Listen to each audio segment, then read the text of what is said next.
Di selatan Pulau Jawa, tak jauh dari sebuah desa kecil bernama Gunung Gamping, ada hutan tua yang tak pernah dimasuki warga setelah matahari terbenam. Mereka menyebutnya Alas Watu.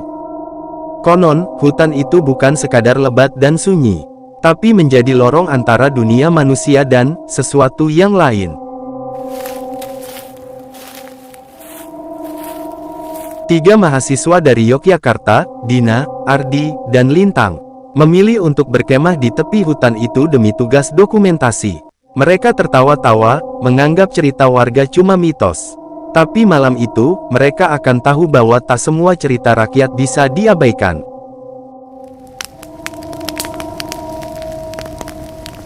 Dina berkata, "Nih, gue udah rekam suara warga yang bilang ada suara tangisan di tengah hutan. Gila ya, serem banget." Ardi mengejek, "Ah, palingan cuma burung malam. Udah, tidur aja. Besok kita masuk agak dalam, ambil footage, kelar." Sekitar tengah malam, Lintang terbangun. Ia mendengar lonceng kecil berbunyi dari dalam hutan. Bunyi yang lembut, tapi terus mendekat. Lintang berbisik, ketakutan. "Din, kamu dengar nggak?" Dengan senter di tangan, Lintang melangkah keluar tenda, dan melihat jejak kaki basah mengarah ke dalam hutan. Padahal, malam itu tidak hujan. Ia mengikuti jejak itu, melewati pohon-pohon besar yang batangnya dipenuhi bekas cakaran panjang. Dan di tengah lorong gelap itu, ia melihat sesuatu berdiri membelakanginya. Sosok wanita berjubah hitam, rambutnya menjuntai menutupi wajah.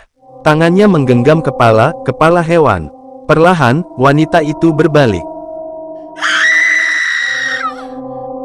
Keesokan paginya, hanya Ardi yang ditemukan.